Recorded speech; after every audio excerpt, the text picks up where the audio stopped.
Welcome to On the Front Line, the Military Rec Show. Each week, we bring you real conversations with the leaders and innovators behind morale, welfare, and recreation, serving military communities around the world.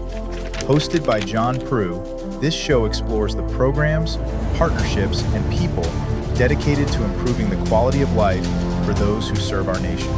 In today's episode, we're diving into the power of community. From recreation and childcare to food support and family services, and how these programs strengthen military families every day. We're joined by Frank Martin, Executive Director of the Armed Services YMCA in San Diego, and a retired Navy captain, to talk about the impact of purpose-driven support across the military community. This is On the Front Line, powered by the DPRS Media Network. Let's dive in. Hello there. It is January 2026, 1330 Eastern Standard Time, and you are on the front line. My name is John Prue. I'm the host of this podcast dedicated to talking to professionals who in some way are improving the quality of life of our military and families. Now, you might be a morale, welfare, and recreation professional out there at one of our bases across the globe providing great service. Maybe you're current or former military and a user of MWR services at one time, and we thank you for your service. Perhaps you're a business or organization which directly support our armed forces. Maybe, just maybe, you are a park and rec professional who just wants to know a little bit more about this thing called morale, welfare, and recreation, or military recreation. Or perhaps you don't fall into any of those categories and you just happen to tune in. Either way, welcome. Welcome to On the Front Line, the Military Rec Show. All right. Well, Craig, I have to share with you, I'm out in Palm Springs area doing this show. I was hoping I had good internet connection, right? But I got to experience my first earthquake. We had a small 4.9 earthquake. Matter of fact, our guest is out in San Diego. Maybe he even felt it out there. I'm not quite sure. Earthquakes are probably common for everybody. For me, first one ever. So if I'm a little shaky, don't worry. It might be a real earthquake happening right now. So anyways, I did experience that last night for the first time. So kind of weird. All good, nothing happened, pretty small. Nobody seemed to be bothered out here with it. Freaked me out a little bit, but oh well. So, but Craig, again, love that you're here helping us produce this new podcast On the Front Line. And you really are putting out some content with DPRS Media, and we're so happy to be a part of it. So, Craig, how you doing today? Fantastic. And look, if you ever want to come experience a hurricane in New Orleans, we know how to celebrate these storms coming in. You're welcome. Exactly. I'll invite you to the next one we have. Yeah. Freaked out a Midwest guy that maybe we see a tornado every once in a while and a lot of snow. That's all we see up there. Yeah, we like to throw parties during hurricanes. Call it a hurricane party. Exactly. But yeah, I'd like to give a special shout out to our today's show sponsor, which is Outdoor Link. They help to create smart cities. And so what do I mean by smart cities? You've heard that you have these smart homes where you can, the GPS can detect when you're getting close and it turns on the AC and the lights and or maybe opens a garage door, and you can literally program your house to your arrival. And now we have that same ability to do the same thing with cities. We can literally program our cities for lights to come on, for splash pads to come on, for bathroom doors to be locked maybe after 10 or 11 o'clock. And Outdoor Link is really pioneering this entire concept of the smart city. And so we're even creating a show starting the 2nd February, every second and fourth Monday, 1:30 p.m. Eastern, all about how cities are doing this. And they have the technology and the hardware so that you can actually turn on your entire park system, turn it on and off, and schedule it through a cell phone app or through an iPad or through your desktop. And this just allows people to run their parks with so much more accuracy and with much more efficiency. So if you'd like to learn more about how to make your park system a smart city, hit me up on LinkedIn and I'll help you get in touch with the team over there. And Dave and Tasha and all those guys are doing a great job. And then the next promo we'll play is if you are a vendor that is serving the Parks and Rec community and would like to help me and John and all of our other hosts build a media company focused on Parks and Rec throughout America, please reach out to me on LinkedIn. We are already in some great conversation with some amazing companies, and we'd love to invite you to the Daily Parks and Rec Show family. So, Jovi, why don't you go ahead and hit those two promos, and then John will come back and start on the front line. In today's parks and recreation industry, communication, safety, and efficiency go hand in hand. That's where Outdoor Link comes in, delivering smart technology that empowers city departments and community planners to do more, smarter. Outdoor Link's platform connects and automates everything that keeps your parks running smoothly, from lighting and locks to signage, water features, Wi-Fi, and digital advertising. Control and schedule park lights for safety and energy savings. Remotely manage facility access. Update digital displays in real time. Coordinate fountains and splash pads. Provide public connectivity. And even run community or sponsorship campaigns on digital screens. All from one simple, unified platform, giving you real-time control, data, and cost efficiency. For parks and recreation agencies, that means safer spaces, smarter resource use, faster responses, and stronger community engagement. And behind every great park story is great infrastructure. That's why Outdoor Link proudly supports DPRS Media Company, helping the Daily Parks and Rec Show amplify the voices of professionals shaping our communities every day. Outdoor Link, smart, connected solutions for parks, recreation, and beyond. Are you a vendor, brand, or service provider ready to connect with the heartbeat of local communities? At DPRS Media Co., we tell the stories shaping parks and recreation across America. Through podcasts, live streams, videos, and newsletters, we reach frontline leaders, city directors, and decision makers every single week. From youth sports and facilities to programming and policy, our audience is your audience. Sponsoring or partnering with DPRS Media Co. puts your brand in front of the professionals who build, budget, and buy for their communities. Launching a new product, growing your presence in public spaces, targeting cities, counties, or departments, DPRS is your trusted media partner. Whether you're in software, turf, aquatics, robotics, smart cities, or special events, partnering with DPRS puts your brand in the story. With commercials, interviews, social campaigns, newsletters, and live shows, we're your media team. Partner with us and grow your impact in the $200 billion parks and rec industry. DPRS Media Co. Stories that move parks and rec forward. Your audience is here. Let's meet them.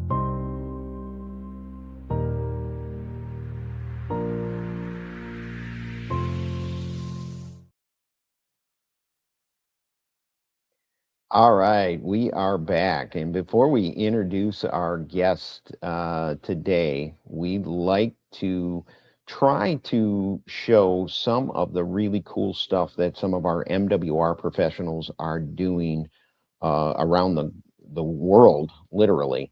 We do that through some social media channels, through the Armed Forces Recreation Network. So definitely want to highlight a couple things that came across this past week. And then we'll get in with our guests today. Super excited. Jovi, if you could pull up the slides there. Perfect. This first one is the USS Nimitz came back from a 9-month deployment. They flew out Chase Rice and Lovely the band out on a helicopter onto the deck.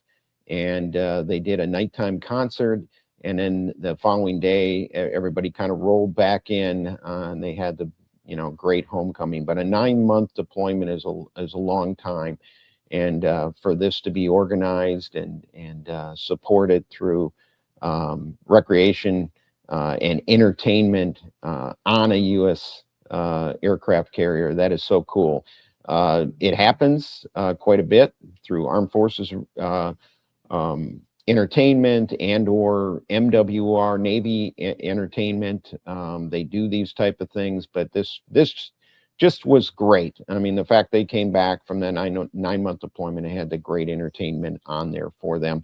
And there is a little video if you get on our social media channels to see. The band was just as impressed, I think, as the crew being entertained on this one. Next slide.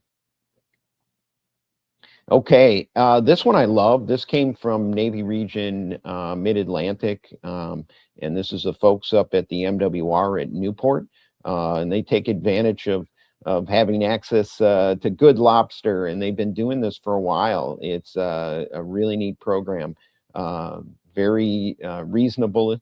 They have a lobster dinner program, and they bring in these comics, and they've been running this for at least 2 or 3 years, I think. Lobsters and Laugh. So really cool, creative program, and taking advantage of those resources in your local area, and lobster being one of them at Newport. Next slide. Here's one. It was kind of a teaser publication on one of our posting, but Air Force Entertainment is putting together a pretty impressive summer concert tour. So again, teaser ad, I don't have dates and bands and everything, but if you follow our social media channels, I'm sure you'll find out about it. And I'm sure the folks at the Air Force bases around the country are gonna probably love the fact that they've got some big time concerts coming their way this summer. So that's pretty exciting. I know some of the other services are working on their plans for big time entertainment around the bases in CONUS and obviously overseas as well. So that's awesome. Next slide. Okay, this one was really cool. This was decked out. This is a kind of a glow pool. They did their open swim, and I think the aquatics team actually did kind of the decorating and getting it to glow, but really cool, very impressive. Open swim program and really change the environment of an indoor pool around to make it fun and entertaining. This was up at Subbase New London in Connecticut. So awesome stuff there. Next slide. All right, so these are social media channels. We're going to talk about them each time. We are loosely linked with the Armed Forces Recreation Network. I've been a part of that for many years, and they're doing great stuff. This is through the National Recreation Park Association. So really good stuff. But if you want to be a part of, if you're affiliated with the military in any way, or military recreation, or you're even a park and rec professional and you're just curious, that's good enough to be accepted to be in some of our social media groups. So you can find them LinkedIn, Facebook. Facebook's probably the most popular. We get all those programs that I was talking about all get posted. We probably have 140 to 150 events that get posted on our Facebook page, so you can really see what's happening around the world. So really good stuff from there. Okay, so let's get into our guest here today. I am super excited to go ahead and introduce Mr. Frank Martin, the Executive Director of the Armed Services YMCA in San Diego. But Frank is a former Navy captain, retired, had a chance to work under him at some point, very distinguished military career, and now he's still taking care of our military and families in his role as executive director out in San Diego for the Armed Services YMCA. So Frank, welcome. No, thanks for having me, and it was a pleasure working with you over the years, taking care of sailors. MWR is very special to the mission of leadership in the Navy to keep our sailors and families, moving in the right direction. So it's an honor to be here. Yeah. Well, I know the Armed Service YMCAs are experiencing, what is it, 165-year anniversary. So been around taking care of our military for quite a long time. But tell me a little bit about your journey from from your start of your military career all the way to this position you have now. I'm always curious. I know our audience is probably curious as well. No, I've been in the Navy since 1984. I've been working with Navy sailors, Marines, all the way through that time. Did 30 plus years on active duty. I moved my family, 4 children and my spouse, 19 times in 30 years, and finally settled here in San Diego 7 years ago. Been to Australia, lived in Australia, Korea, Japan, tours in Pakistan, Bahrain, and from Maine to Los Angeles to Washington, D.C., a lot of traveling. But my family loved it. I mean, raising military children, they can really thrive in the whole adult world when you have to pick up and move and make new friends. I think forcing 4 children to do that, they're all on their own. They're off the payroll, so they're now adult children. And Jovi, we have a slide that Frank let us take a look at, and it was so impressive. If you could pull that one up, it's the next one. Yeah, that's great. And if you can hold it there, and it is so important. If you haven't been involved in the military, and I never served, I was part of the civilian team that supported for nearly 40 years, but I'm telling you, I saw it from the beginning of my time supporting through MWR, the families and their sacrifice that they make along with the service member to be able to move around. They can carry out the mission, but those families have to move constantly. And I'm sure they experience some great things, but some challenges there. And, Frank was good enough to kind of put this slide together. I thought it was great. Frank, your family seems to have thrived and dealt with all the moves and all the changes, and you got them on your timeline there, don't you? Yeah, well, there's a saying: the service member may enlist, but it's the entire family that serves.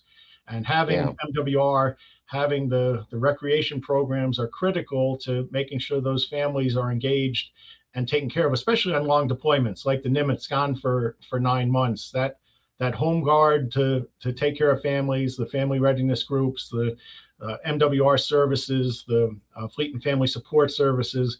If you don't have that, you don't have mission ready sailors, you don't have mission ready commands. It's part of the readiness equation to make sure families are taken care of, because no sailor or Marine can do their job fully if they're worried about their families at home. And that's a part that we continue with the Armed Services YMCA to provide that family support in conjunction with the Navy and Marine Corps morale welfare services that exist across San Diego. Yeah, and that was part of the reason, in talking with Frank and some others as we continue on with this podcast, to talk to some of the other organizations, not just MWR Quality of Life. There's plenty of organizations and support, and obviously 165 years worth of Armed Services YMCA doing good things to take care of our military. So this really is more about talking to people that provide quality of life to our military ultimately, whether it's through recreation or other services and programs that they all run. So 165 years of Armed Services YMCA. I'm kind of a history buff, and I was doing a little study, and you told me a little bit in our pre-conversations along the way, but can you let our audience kind of give us a little history lesson on the Armed Services YMCA? Because there's some really cool elements and how important you were at various times of our country, 250-year country this year coming up, but you guys were pretty critical to the military along the way. Yeah, the Armed Services YMCA started during the Civil War in 1861, providing comfort on the battlefield, providing coffee, reading and taking letters from there, caring for the wounded, so much so that Abraham Lincoln was our first big donor. And he made a donation that's the foundation of the Armed Services YMCA retirement scheme today. And he encouraged donations. So throughout the war and after the Civil War, we continue to grow to provide those services to Army and Navy service members and their families. And we're going to celebrate the 161st anniversary in September this year, and do a big event. And we have been here in San Diego since 1920. In 1920, at the end of World War I, that was the original pivot to the Pacific, and there was an arrival of Army soldiers and sailors coming here to San Diego, and the Marston family of the County Y invested in the Armed Service to have a dedicated YMCA here in San Diego. We built a building right down near the San Diego waterfront in 2024, where the sailors and Marines could come get a room, change, haircuts, letters home, that operated here in downtown San Diego. And we've expanded since 20 to have 3 different locations across San Diego, focusing on taking care of the military families, and specifically childcare to help support military spouse employment. Military spouses across DOD, by the DOD official numbers, unemployment rate above 20% of military spouses that want jobs. And that compares with a 4% national unemployment. The challenges of having to do a permanent change of station move to a high cost place like San Diego, you can't accept a $20 or $25 an hour job and still pay childcare, because childcare costs can be $2,000 a month. And we use our donor dollars to operate a childcare facility at low cost or no cost to allow junior enlisted families and junior enlisted spouses get back in the workforce and provide high quality care. And evaluating a childcare facility, it's the playground. I interview the parents, and the first classroom is a classroom. But when they walk out and they see the playground, in our case, we had the San Diego Padres and Congresswoman Sarah Jacobs put up money, and we have a $2 million playground with a U10 soccer field, a little league wiffle ball field, and then a fantastic playground for the kids and an outdoor classroom. That's what seals it. The Parks and Rec part of that is having a high quality playground really attracts and what military families deserve. And we're looking to open a new facility in South Bay and Chula Vista, Imperial Beach, or East County to expand the armed services service to military families even more across San Diego County. It's very exciting to be here. And after a 30-year active duty career, now to come, and I employ military spouses. So 16 of my 29 staff are military spouses, because they have the unique understanding of what are those challenges for military families with the deployment schedules, with the high costs, with the lack of family support as you move in for 2 or 3 years. And then next thing you know, you're up and moving to Norfolk or Hawaii or somewhere else. And it's a high pace tempo for the families. So from reading all the way to what you just described, it's a long way, and lots of services that now change, and like any organization, I think you just morph into whatever you need to be for our military and their families. Yep. Very interesting. Over the history, Armed Services YMCA was providing MWR support. There's the building here in Point Loma that was the Armed Services YMCA Sailor Wellness Center, which is a fitness center and caring there. But in our agreement with Department of Defense, the Armed Services, once the Navy or Marines build the capability, then we back out and focuses on those areas where a 501c3 can raise nonprofit dollars to augment what appropriated funds and NAF funds do for sailors and Marines. We don't compete. We find ways to enhance on top of that. And an example would be Fisher House. We provide flights for families that are not covered by the military local parentis. And sometimes Uncle Bob is the most important person for that terminally ill sailor or Marine, but the DOD rules won't let Uncle Bob fly out to be there. So we use our funded dollars to fly out Uncle Bob, put him up in a hotel so he can support Fisher House mission of having families together and redefining those families of who's really important to help the terminally ill that we serve at Balboa Naval Hospital here in San Diego. We've been at Balboa Hospital since 1977, taking care of wounded, ill, and injured sailors and Marines in San Diego. Yeah, I didn't know much about Fisher House. I obviously Navy has some direct run ones, but I got a chance to be a special assistant with the DoD Warrior Games when they were in Chicago in 2017. So got a chance to work with Tish Stropes from Fisher House, and she was explaining all that they do for those family members of those wounded warriors who are competing in there. And yeah, the airline tickets and the hotel. It's just amazing what they do to support. And I'm sure some point we're going to have an episode on the adaptive sports program and talk about DoD Warrior Games. But yeah, pretty awesome, and a lot of partners out there. Are there some other non-for-profits that you work hand in hand with? Yes, we coordinate underneath San Diego Military Advisory Council, SDMAC. We work closely with STEP, Support the Enlisted Project. Work with 0800, Feeding San Diego Food Bank. And we have regular meetings. So when we schedule our food distributions, we're kind of coordinating with the different groups because you can only be in one spot at one time. And San Diego is a big county, so we kind of split up on who's going to go. So I'm going to do a food distribution here outside my office this Thursday and serve about 400 military families. And then the next week, go down to Imperial Beach and address a different community down there to have them come through.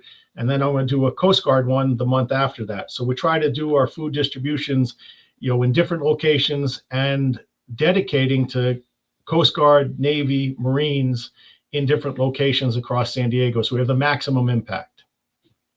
Interesting. So I know obviously you're the executive director of the San Diego, but what's happening at some of the other chapters within the country? I know retired Admiral French is the national director. To talk about another great leader out there in his naval career, and I'm sure he's doing great things nationally for the organization. But any other highlights that you know of that are happening at different chapters? Yes, we're expanding into 2 new areas up in Tacoma at Joint Base Lewis McChord, and down in San Antonio, we're opening up new branches. And next week, we're opening up a child development center in Arlington, Virginia, right off of Shirlington Highway, which will be a great support to Pentagon families. That it's the road driving up to the Pentagon. We're going to have a childcare facility for 220 junior enlisted family members at severely discounted cost. The families are only spending a low amount, and the Department of Defense contract pluses that up. So we will have 3 childcare facilities open in over the next year. 2 in Norfolk, 1 out by Dam Neck and Oceana in Virginia Beach, and the other one off of Military Highway near the airport in Norfolk, which is right between Naval Station Norfolk and the amphib base right there at Fort Story, Little Creek, Fort Story. It's right equidistant. So significant growth in the organization. We're in it for a long term, have a great national board of directors and funding streams that they'll keep us growing and enhancing for years to come. Yeah, and childcare, the fact you guys are in there meeting the needs, because we have some capacity issues across the board. So I know DOW is working on that, but also working with organizations such as yourself to meet that needs for military families. So important, so the mission can be focused on. So yeah, San Diego's waiting list for childcare is over 1,600 children. And if you move here on a 24 or 36-month tour, there's some families that they don't even get it. They don't even get on the list, or their children age out, and they're in elementary school. But that critical 0 to 5 is a very important spot where the need is not being met, and I think more investment on the department's part as well as nonprofits in this lane. We can't solve the entire need. We just do the best we can. Yeah, that's interesting. And then how are you connected? Maybe some other NGOs. You have a memorandum of understanding or agreement with the DOW, and that's how it all works. Can you explain that? It's underneath the Department of War memorandum of agreement. It specifies that we don't compete with the individual bases. So if they're having childcare, we do the niche that they're not doing. So for my facility here, 0 to 5 is the Navy's responsibility, and we focus on school age care from 5 to 12-year-olds. So we match up. There's always some need, but working installation by installation to do what we can to augment and enhance the experience for military families. Our motto is strengthening military families, but not stepping on your revenue generating items from the Fleet and Family and MWR services. That makes sense.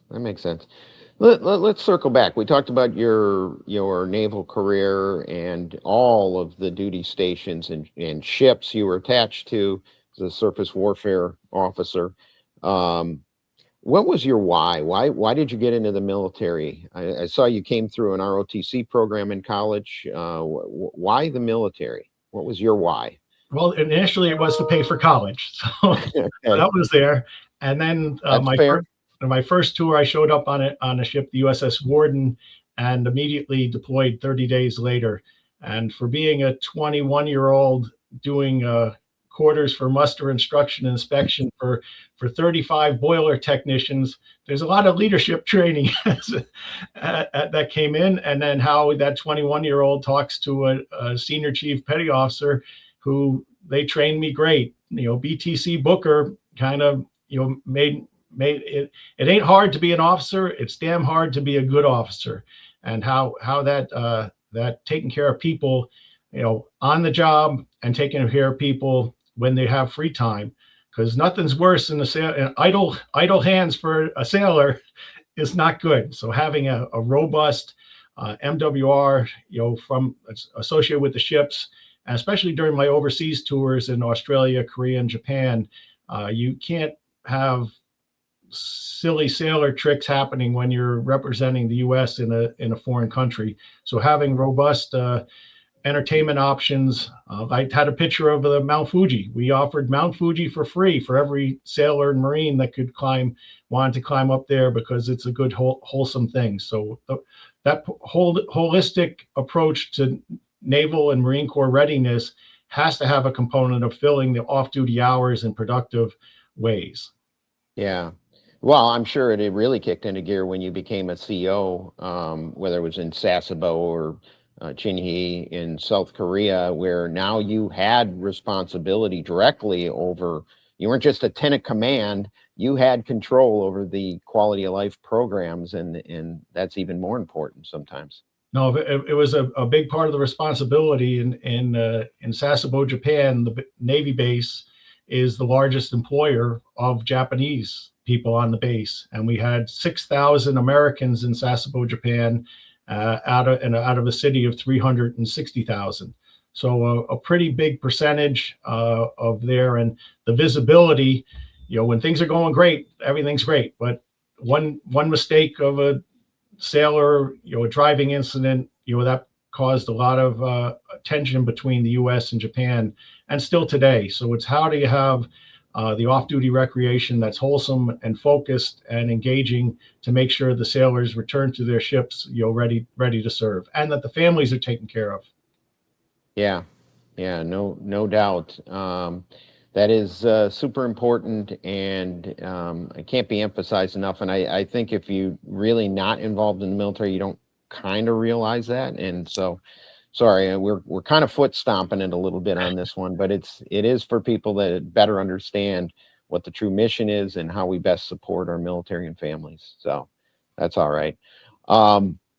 So what are you just opened brand new facility, you have a great project. What's next for Armed Services YMCA in San Diego, other than taking care and getting the word out? Well, I don't even think you had to get the word out. That was a major to do in San Diego when you guys opened up that new facility. But what's next for you? What's the next project, next emphasis? Well, we're right now growing our program. Last year, we only served 42 children, and this year we're serving over 120. So a 3x growth in the staff. So we're still working the staffing. We're expanding our camp programs. We just finished winter camp over January, early January, and now we're getting ready for spring camp where we'll do 120 children. We have a horse ranch out in Pine Valley, about 80 miles away, and we take an equestrian camp for the children to go out there. I actually have a group at the ranch today, and then we do childcare at the Naval Hospital, where if there's an active duty family, we pay for the childcare, and that's worked with the CO, so they don't have the no-show rate. What was happening is there was lots of no-shows at the Naval Hospital because childcare flaked out, and we take that excuse away, and we have a steady program. And our next is to move into South Bay with support of San Diego politicians, the mayor of Imperial Beach. I meet with him next week. We're looking at opening another facility in the Imperial Beach or South Bay because there's greater need for junior enlisted that can't get into base housing and have to rent. And the cost of rent is $2,500 for 2-bedroom, 1 bath, and it's they're kind of hard. And a single or a married E4 that can't bunk out with other folks and puts a lot of financial strain on those junior enlisted families. So that's our plan, is to use a cooperative approach with the elected officials in South Bay to open a new facility in the $10 to $20 million range.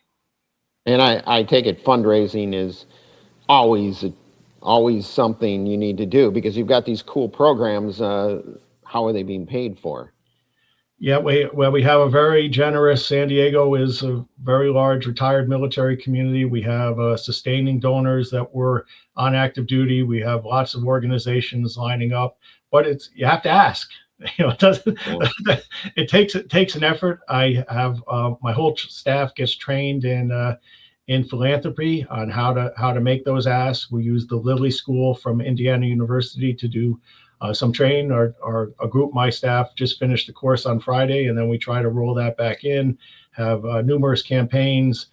We are seeing government grants change. So compare with 2 years ago, the government grants are about a third of what they were for our organization. So we have to make that up with individual donations. As I see a little bit, the giving on the government side is changing. Yeah. You're still involved or still in an election for combined federal campaign as well, CFC? Yeah, we support the CFC. Those dollars don't come to us, but it's an important program that puts dollars in, and we cooperate with CFC, with Navy Marine Corps Relief Society, work very close with them. We hand off any of the financial counseling issues. We see people come to our food distribution that definitely need some financial counseling. So we refer those folks to the Navy Marine Corps Relief Society, and to support the Enlisted Project, which does a very solid financial planning course. And we're starting with Navy Federal Credit Union on the 10th of December to start twice a month, financial education for our military parents. So when our camps and after school ends, we're going to host a dinner and encourage the families, the parents of our children, to come and get a little bit of financial planning. I see the financial maturity is not always what it should be. And we're going to do some thrift savings training, because I talked to some of the parents who aren't donating to thrift savings to even get the matching program from the Navy, and that's leaving money on the table. So the holistic approach, it's got to be, not just fun and games, but a little bit of, are you doing the best with the amount of money you're getting, and planning for your children's future and your own future.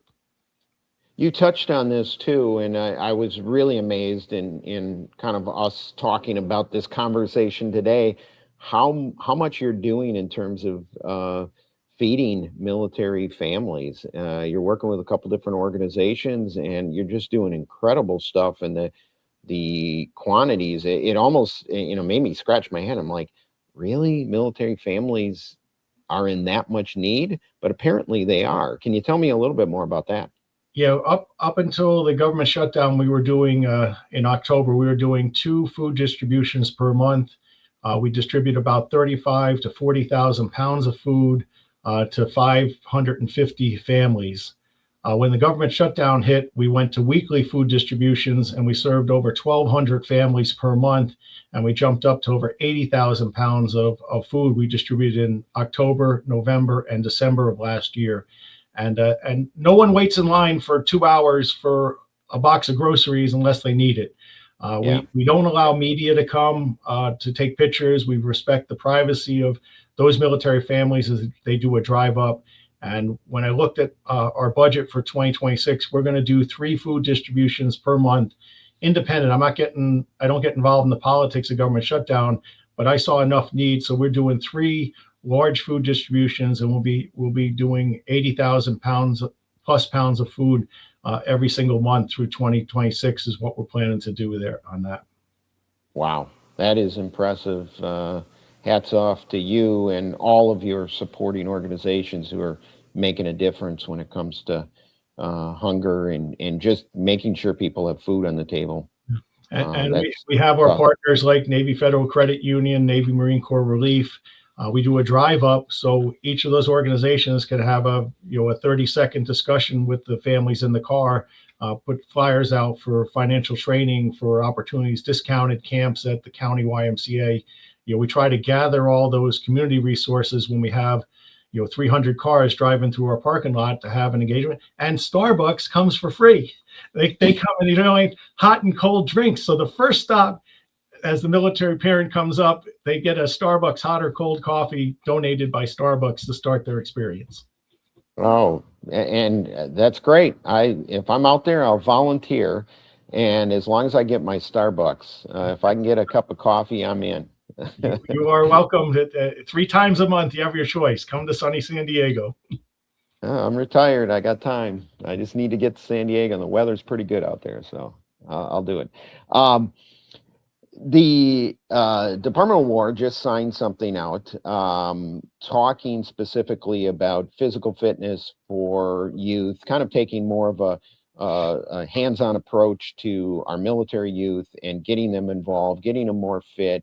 And specifically it discusses youth sports. That dovetails, as you know, I'm on the board of directors for the National Recreation Park Association, NRPA, and we've got an initiative to get more kids involved in youth sports, a lot more kids involved with youth sports. So it's glad to see the military's doing the same thing nationally we're all trying to do.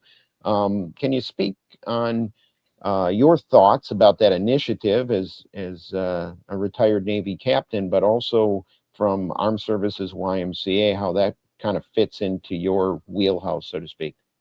Yeah, our field, our wiffle ball field is bigger than the one at Petco Park, and the San Diego Padres have supported us greatly. They send out clinics, they bring out Padre uniforms, baseball mitts, and they do a training with the kids on the field. So that's part of what we do on the field. And then on our soccer field, which is an official U10, under 10-year-old soccer field size, that was sponsored by the San Diego Football Club, brand new professional soccer team that went to the playoffs in their inaugural year. And their coach comes out and does soccer clinics for our staff, for our parents, and for the kids. And that way I see a lot of interest in soccer. And when we bring our kids to we pick them up at 4 elementary schools for after school. We bring 80 kids back here, and the first thing we have them do is run and get the wiggles out on the field.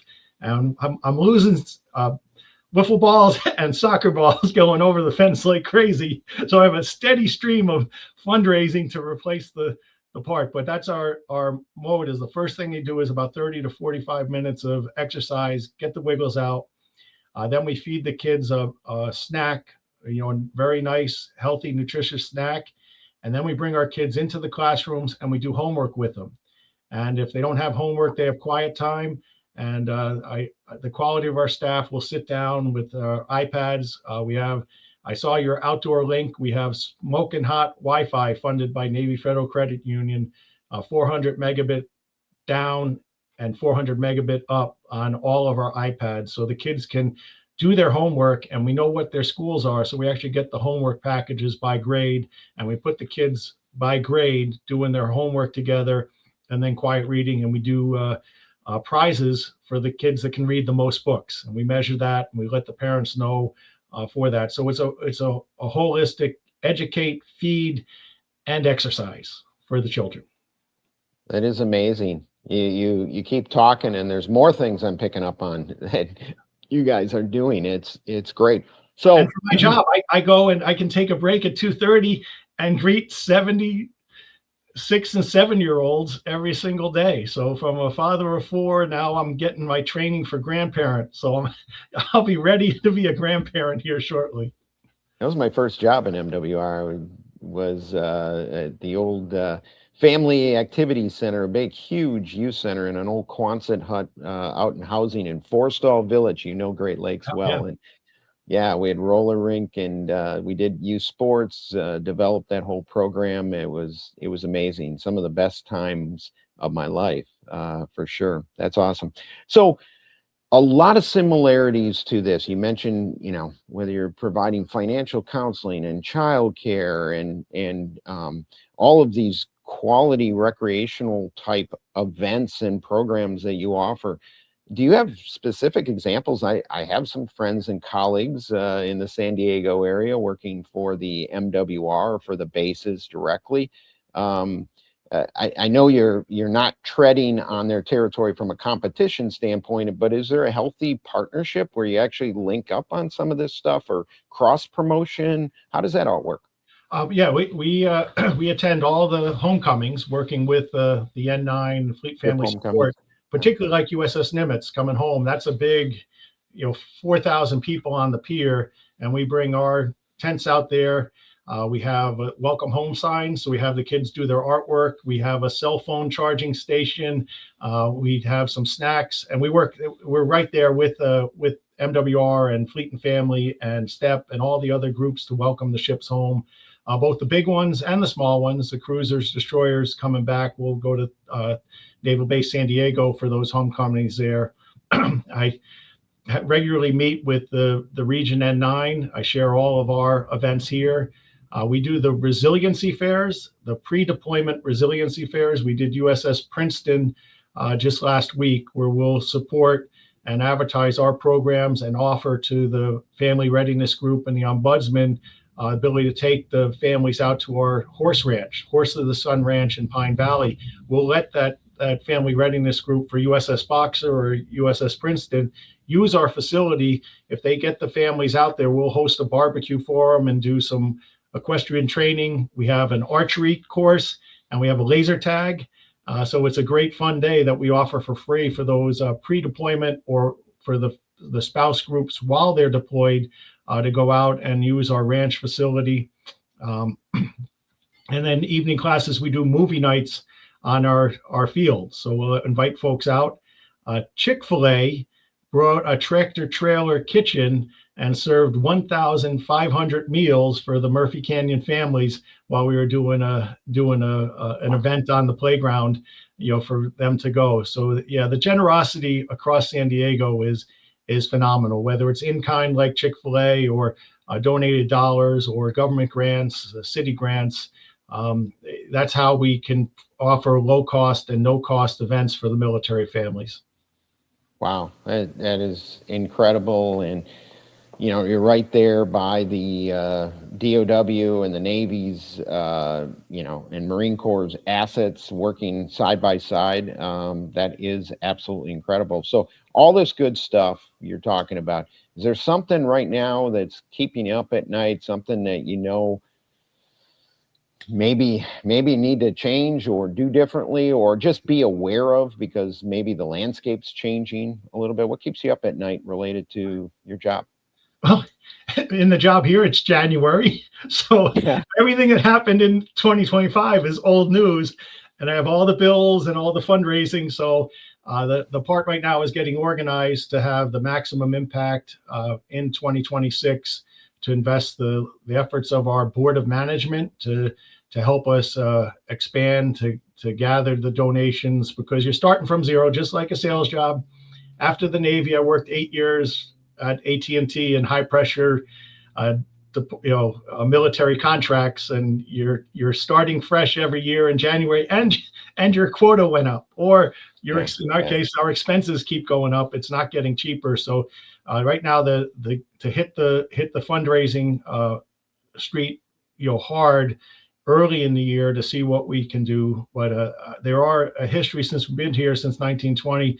Some very generous donors that have put bequests and trusts and other things that were named. We're working 2 of those right now of donors that love the organization so much that they put us in their will, and we work to recognize that family and acknowledge that those types of large grants greatly. But the generosity is probably the thing that struck me the most here in San Diego. The willingness to give is stunning.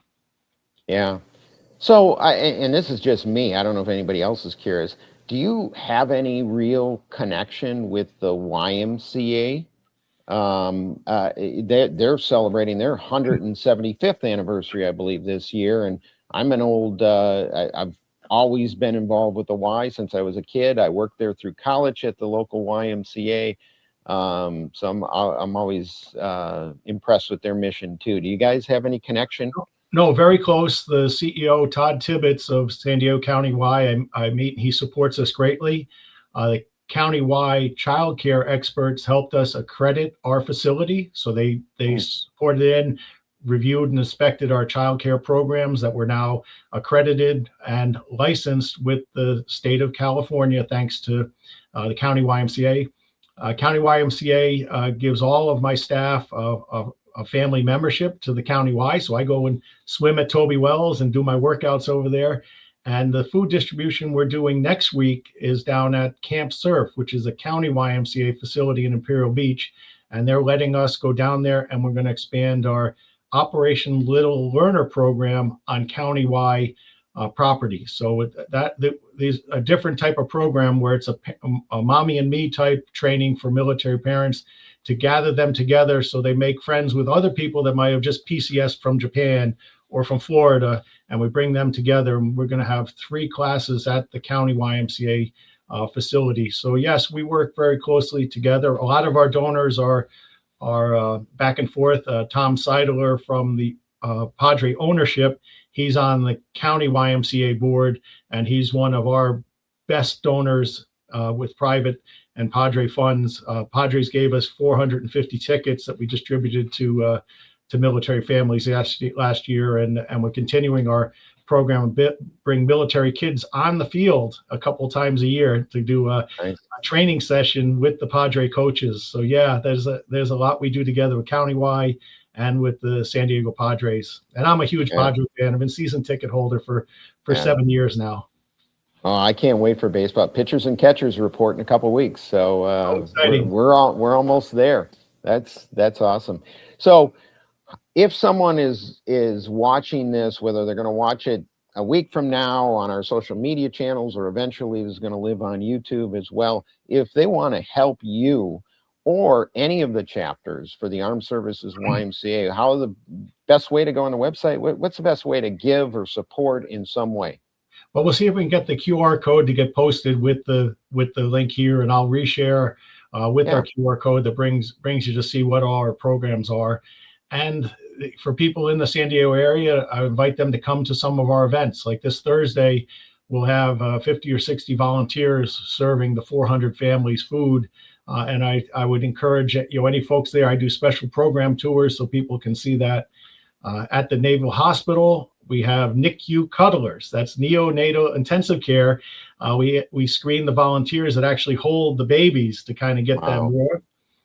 We can do that. We do therapy dogs. Therapy dogs are magical at Naval Hospital. They know who the most stressed out person is, and they put their neck against your thigh until you kind of pet them and calm down. I know that because I'm often the most stressed guy when we have the therapy dogs around.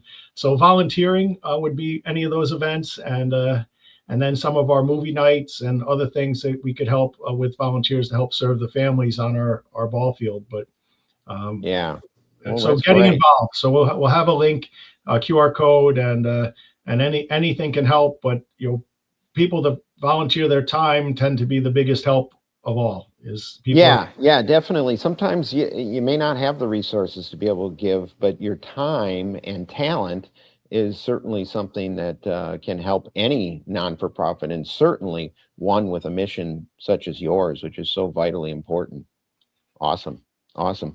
Okay.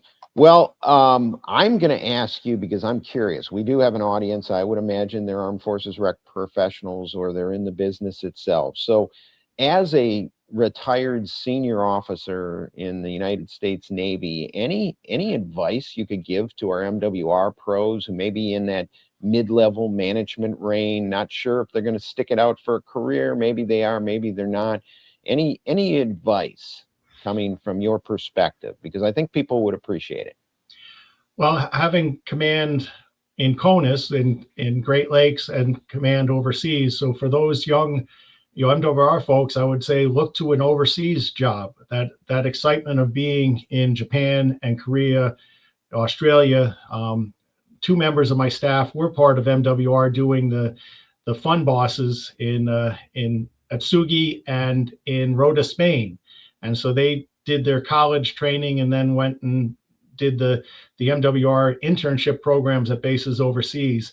I think that broadens your appeal. If you feel like you're an MWR professional, when you go see it overseas and you're part of in Chinhae, Korea, there was only 350 Americans. And that MWR director had a very captured audience because in Chinhae, we were surrounded by 2 million Koreans in the southern part of the base. So having those multicultural experiences, I think getting overseas, and sometimes it's hard to attract new folks overseas, but I found it was hard to have them leave. They didn't want to leave once you're there. Yeah, no, I think that's interesting. I never had the opportunity, although I've traveled overseas. I hadn't had a chance to live overseas, but I hear it from some of my colleagues, and it's a close-knit community. Sometimes in CONUS, we become too commuter. I mean, you're back and forth. You don't really get to know your coworkers probably as well as you should, but that's a different story over there. And people come back, and whether they only spent 2-4 years overseas, it leaves an impression that's so important. And I think our active duty obviously appreciated too. It is, you're all in the same boat, so to speak, when you're overseas. And the other one is the fun boss. That fun boss, I always say that everybody, if you're an MWR, should have to do that job, because coming from a training base, 34 years at Great Lakes, and I had some cool opportunities, got a chance to go on the Carl Vinson in 2011 with the Green Bay Packers when they're fly in on that. But that's the fleet, that's what the Navy's all about. So I always thought that was a pretty cool job. And in a perfect world, everybody would do a tour as a fun boss, right? And then you really understand. Yeah, no, I completely agree, because you're connecting directly with the crew. And the good thing, if you're the fun boss, you get to fly off of the advanced teams. You set up all the fun things in the new port. So it's an important job. And like the bases that we still have very robust MWR programs overseas, because it is that part of not letting idle sailor hands and having wholesome, productive, enjoyable, fun things like climbing Mount Fuji was a great thing we did for almost all of the junior sailors in Sasebo, Japan. We would do that for free. Yeah, that's awesome. And I know, we're talking a little more Navy today, but the other services obviously have some level of deployed services that they can provide. We certainly saw that in the early 2000s when we had a lot of forces in the Middle East and a lot of interesting deployed services being provided, whether it was galley, MWR, or whatever. You need to take care of people. So good stuff. I ask this question to all our guests, and typically they're recreators, but I'm still going to ask this question to you as we wrap up, Frank. Where do you see quality of life, I guess, in the next 3 to 5 years? Any major changes? Anything going to change our world, or you see on the horizon that's really going to change? Again, this is a little geared more for our MWR world, but really in general, what do you see in the next 3 to 5 years that potentially will change the way we have to do business or how we support our military? Well, I see the marriage and children seems to be happening a little bit later with our junior enlisted. So for those junior enlisted that are single, they can group together and have 3 or 4 of them being together in an apartment, and they can afford the rent. And actually, with the basic allowance for housing, they can make things do.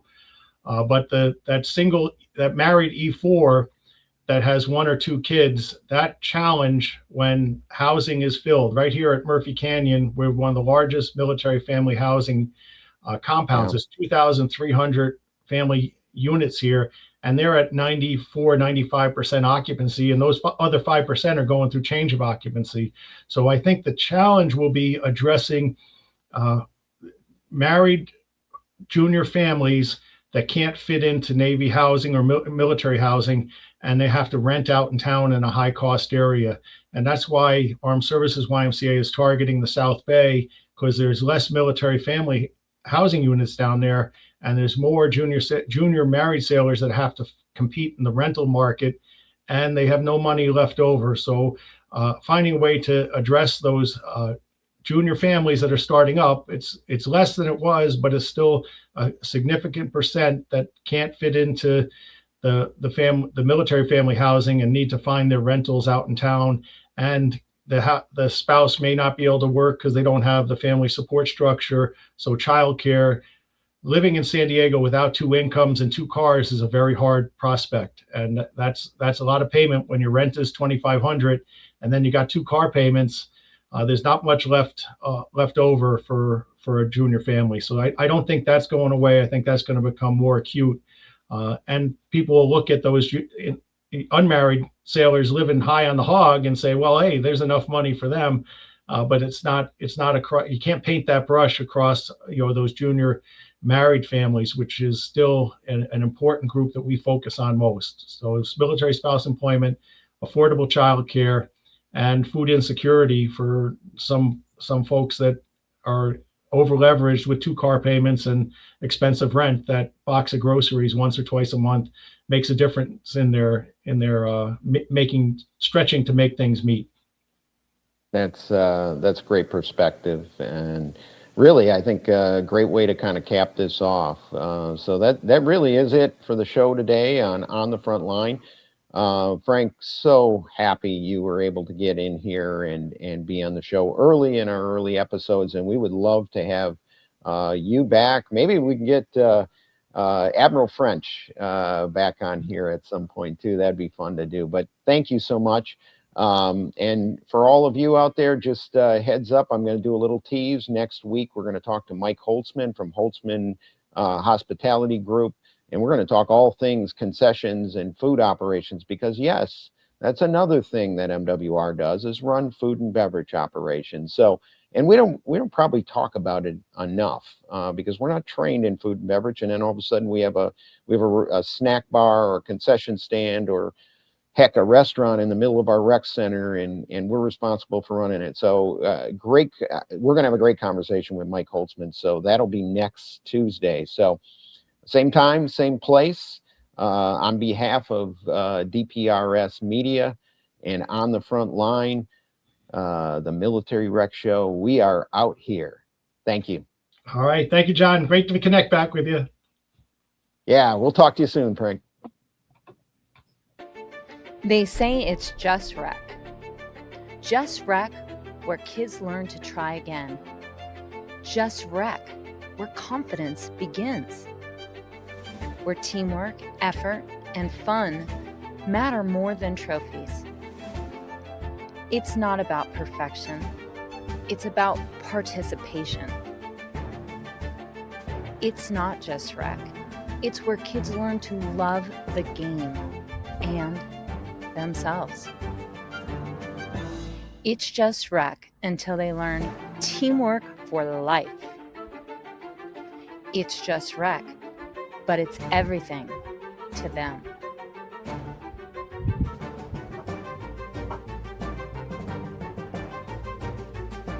It's more than rec. It's a movement.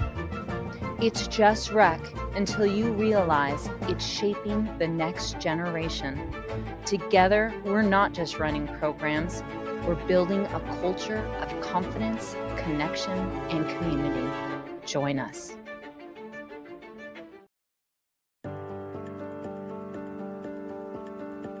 JDP Services Management Consulting, supporting parks and recreation and the essential service they provide. Communities benefit greatly from having dedicated advocates who champion the value of play in open spaces. Such advocacy ensures that recreational areas are prioritized and managed in ways that enhance the overall quality of life for everyone. We are dedicated to fortifying public park and recreation agencies and other related organizations by taking a practical, engaged approach to consulting and training, addressing immediate needs while equipping clients with lasting insight and tools to strengthen their organizations for long-term success. JDP Services, Management Consulting, meeting needs and exceeding expectations. Welcome to DPRS Media Co., the first media company built for the people behind the Parks and Rec community. We don't just cover on Parks and Rec, we elevate it, we amplify it, we honor it. At the heart of everything we do is one mission: to serve the public servants, the professionals who design, maintain, and lead the parks that shape our communities.